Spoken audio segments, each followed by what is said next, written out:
అక్షరాలు రెండే లక్షణాలు ఎన్నో ఏమని చెప్పాలి నీతో ఒక్క మాట అయినా తక్కువేమి కాదే ప్రేమకు సాటేది లేదే రైలు బండి కూతే సన్నాయి పాట కాగా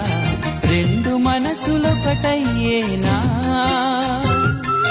కోయిలమ్మ పాటే మది మీటుతున్న వేళ కాలి మూవ గొంతు కలిపెనా అందమైన మనసులో